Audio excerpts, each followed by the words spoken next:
Friday, the market went straight up after looking very bearish at open.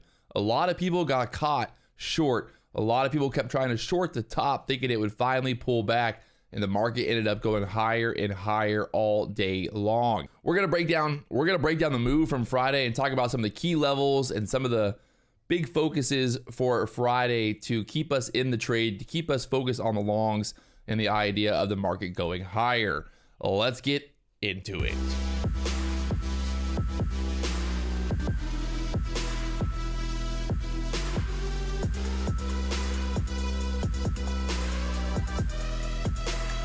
What's going on, guys? Patrick here. It's Saturday morning. I'm waking up in the morning here and I'm kind of looking at the charts, getting an idea of what levels were the big focus for Friday, looking back at the week, thinking about what I could have done better. How could I have capitalized? How could I have been a better day trader on Friday?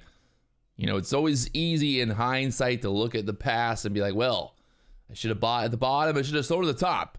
But there are key levels. There are things that we need to be thinking about, and we need to look at those things and understand how the market bounced or got stuck or touched certain areas based on these key levels. All right, so first things first, pulling up TradingView. This is the 15-minute chart from Friday. There are no indicators on the chart right now. Just very clean and simple. You can see the overall trend on Friday going higher and higher up there to the 4,050, I think it was 52 level being the high. So if we go to the daily chart, this is what I want to just kind of look at here quickly, and we think about this on the daily chart. Look at this move on Friday. We had, this was Thursday candle.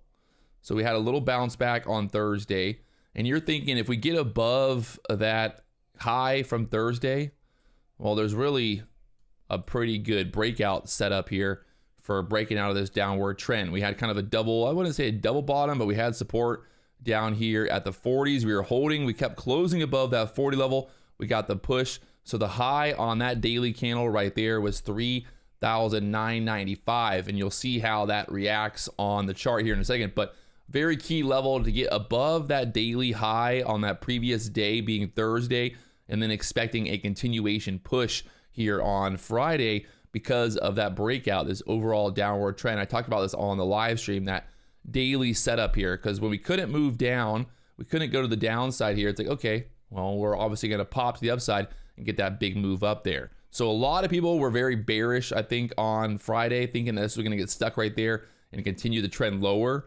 I saw a lot of people focused on the idea the market was going to get stuck here and go lower, which 100% it could have happened. But once we broke out above those two daily candle highs, I think it was off to the races from there. So that's the daily chart. It's kind of an idea of what the daily chart was doing there. All right, so we pulled up the 15-minute chart here, and you can see at open, we had a couple things going on. So let's focus on this before we put any indicators on here. We had this level right here. We had this level right here from the 8 o'clock pullback there, and right there, that 994. So we knew that basically if we're gonna go lower, so we knew at open that that's support right there. There was also some support. So we knew there was support right there at the 94s. All right, so we're going into open. We pull back here. It's 9:30. The market pops. If you remember, we had this little bit of a trap area at that 10 area, and I was actually thinking about shorting here, kind of shorting this right here was my idea at open, to short this, and we did get a short. I did short from here down here to that 97s. It got down to the 97s, ended up covering for a profit still. You can see there was a short there on the 15-minute chart, but overall we still then broke higher. Now, like I said, I was short there after getting that push up, getting denied right there, and we got that pullback.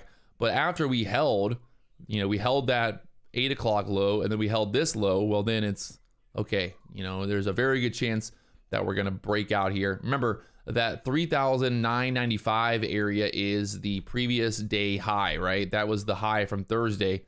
That was kind of the setup here at open, knowing that there was support there. If we couldn't break below there, well, obviously, we're going to turn it into support. The cool thing now is if we kind of look at these key levels and we see where that resistance is. I don't have any indicators on the chart, but let's just kind of draw these lines across, seeing where those areas of resistance popped up. And then we'll try to see if there's any kind of, I would say, influence with these levels. So we broke through here, resistance, and then we pulled back. and then turn this area into support. So let's go and now turn on the Lux Algo indicator and kind of get an idea of where those levels were and what was going on to interact with these levels here. So you can see at open, we had that previous day high there at the 95s, which we ended up holding right there. We held that, we bounced off the 97s. We had an order block right there as well. We pop up, and you can see on the 15-minute trend, we're trending higher, trending higher.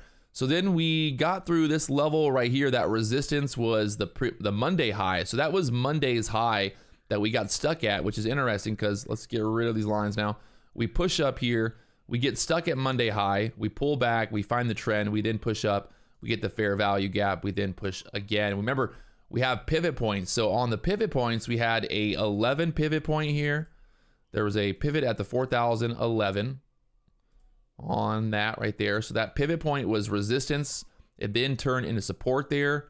Obviously very bullish to have that pivot point go from being resistance to then being support. So that's beautiful to see. Then we had another pivot point up at the 39s.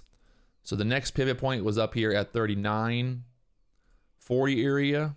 That was that area. I talked about that 38s, 38.50 area right there, pretty much.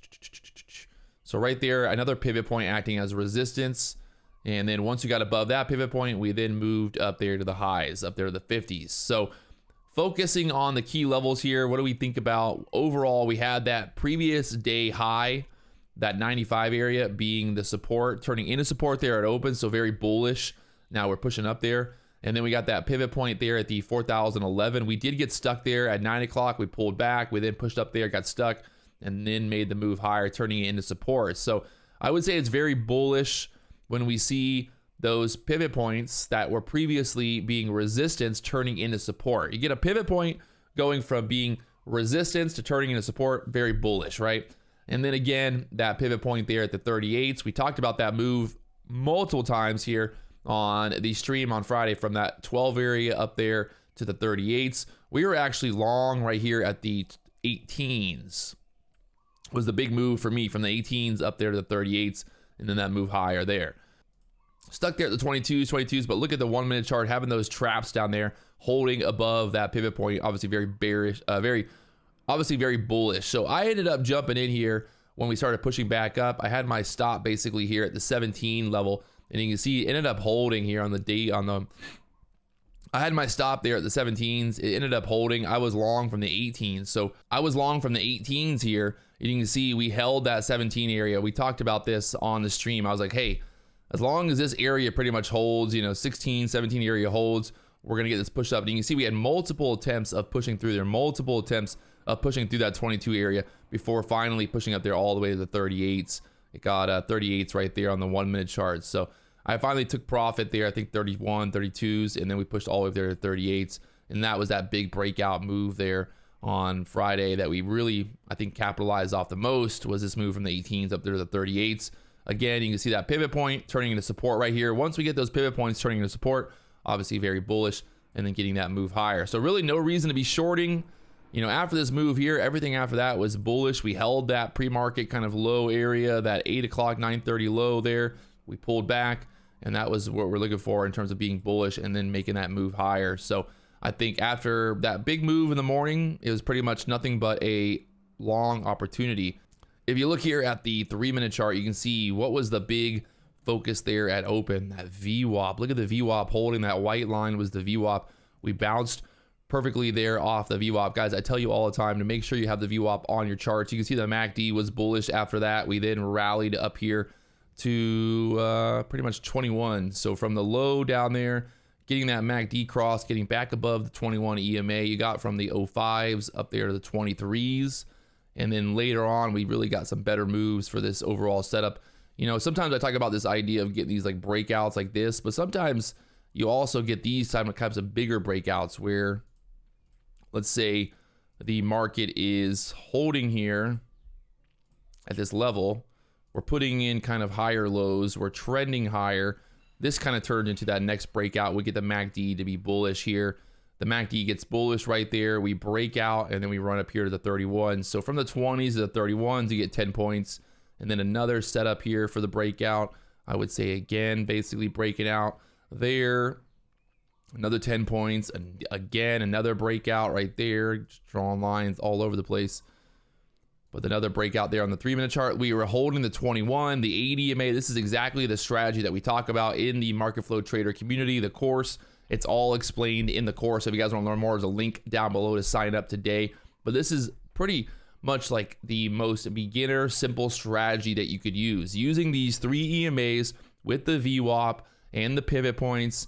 I mean, you just really, it kind of just, on a day like Friday, obviously it was like a picture perfect day for Friday, but in general, you know, when the setup is there, the setup is there. Like when we get the setup works and we get beautiful breakouts, we get 10 points, 20-point moves here on these setups. And especially I would say that VWAP bounce there. I mean, we never got close to the VWAP once again. After that move at open, or 10 o'clock, we hit the VWAP, and then it was just going higher the rest of the day there. So I would say again, on Friday, the big levels for me really came down to the previous day high.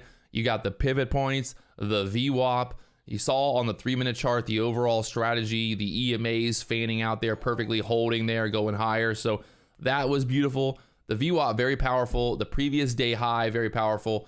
These key levels, looking at the Lux Algo indicator, really nice to have those on the chart and just always know where those are at. So definitely always keep an eye on those key levels. VWAP, pivot points, previous day high, previous week low, Monday high, all those levels right there on the Lux Algo indicator. If you guys haven't already, hit that subscribe button, like button. Let's go.